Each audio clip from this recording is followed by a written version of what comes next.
con Vitas Brenner sacó la música criolla venezolana y la hizo más asequible a un público que antes no le escuchaba. Era una persona que era exigente con el sonido. Sí. Le gustaba que las cosas sonaran bien, como él quería. A veces las personas no entendían de que él fuera un poco intransigente. No intransigente, pero sí quería que las cosas fueran hechas bien. Pero era una persona que desde el punto de vista de audio le conocía mucho de audio, aparte de su música. Conocía los equipos, conocía las cosas, los manipulaba. Vitas Brenner, en su historia de las grabaciones siempre se escucha el efecto que él tenía, que era hecho por la compañía Maestro. Y ese eco era el eco que utilizaban los guitarristas, y bueno, Vitas tenía uno bien especial que tenía 4 canales. Y le gustaba, y quería una persona exigente. Usaba, por supuesto, los mejores equipos que tenía Audiorama. Vitas ensayaba en Audiorama, en Sabana Grande, me acuerdo, en un sótano en esa época. Yo veía los ensayos y bueno, y hablábamos con él y qué sé yo, o sea, muy cordial el trato, pues. Me acuerdo que los conciertos los operaba Fonseca. Vitas Brenner fue una experiencia para todos, porque él tuvo el gran sabiduría para poder unir las cuerdas, que es una de sus grandes virtudes, manejar esas cuerdas con los ritmos estos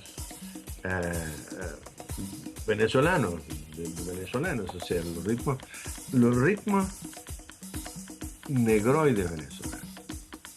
O sea, y negroides en el mejor de los sentidos, porque no hay nada que se le parezca, ni en los Estados Unidos, ni en nada, que decir, esa música tiene mucho color, no, ¿entiendes? Entonces eso él consiguió meter música andina y todo eso, pero la música, la base rítmica era la que volvía loca a la gente, o sea, que decir, porque tú oías las guitarras y los bajos y los teclados y sintetizadores y todo, pero había esa cuestión venezolana, de barloventeña, de qué sé yo, de color, que eso es maravilloso, o sea, que decir, le da otra profundidad a lo que es el sentimiento nacional, pues lo que es la parte nacional. Nosotros hicimos las giras de Vitas Brenner y fue durante muchos años, o sea, como 6 o 7 años que estuvimos girando todos los años. Nosotros éramos una sociedad, nosotros participábamos con ellos. Vitas Brenner ensayaba en un estudio que nosotros teníamos en nuestro local en Sabana Grande. Ellos ensayaban en una temporada y cuando ya habían montado las nuevas canciones, y todas esas cosas, salíamos a ver. Y nosotros organizábamos, poníamos la plata y tal, y ellos ponían la música, y al final los realitos los repartíamos. Entonces los músicos no ganaban mucho, pero se divertían.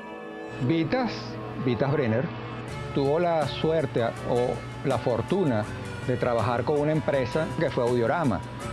Todos los recursos que Vitas Brenner necesitaba, de lo que fuera, lo tenía Audiorama para él, porque era la compañía que lo respaldaba desde un miserable cable hasta una infraestructura sonora para que se pudiera reproducir esa calidad que él estaba haciendo y ese concepto musical que él estaba teniendo en ese momento.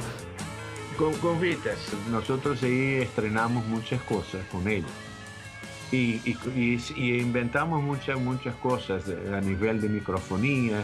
Me acuerdo que por primera vez vi que ponían una balita en el 4. Ese es un buen dato. Primera vez que un instrumento acústico, no con micrófono convencional, sino con balita. ¿Qué sistema se usaba para las cornetas? En esa época todo era la Electro Voice y era un solo modelo. Eran full rango. Sí, pero cantidades, pues, o sea, qué sé yo, 12 cornetas por lado. ¿qué modelo era? Sí, la Eliminator. A nivel de todo, de monitoreo, a nivel de amplificación de instrumentos. Entonces, las cornetas de instrumentos que ellos usaban eran hechas por nosotros, mandadas a hacer por nosotros, con componentes que nosotros queríamos. Y fuimos mejorando durante cada año. Había un cierto nivel de cosas nuevas que íbamos a estrenar. Ahí ya estábamos empezando con amplificadores de transistores. Ya yo para Vitar Brenner ya usamos amplificadores Magna, que eran amplificadores de rack. Como en el 73 o 74, nosotros compramos la Magna 5000. Era una consola de 24 canales. Estaba hecha para hacer conciertos en vivo. Tenías unos cuadrofónicos que tú podías insertar lo que tú quieras. Entonces nosotros insertábamos diferentes instrumentos y después jugábamos con eso durante los conciertos, que fue una innovación que tuvimos de los conciertos cuadrofónicos que hacíamos con Vita Brenner.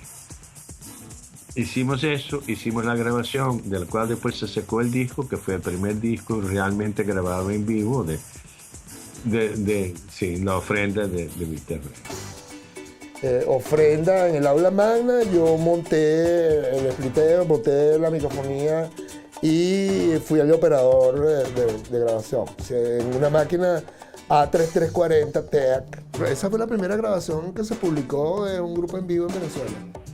Pasábamos muy bien, lo pasamos muy bien, muy bien. Era un grupo excepcionalmente, se llevaban bien, todos fueron profesionales, todos fueron famosos, todos eran estrellas y fue muy bonito, y todavía su música continúa siendo la mejor música venezolana moderna que se ha hecho. No hay duda, no hay duda.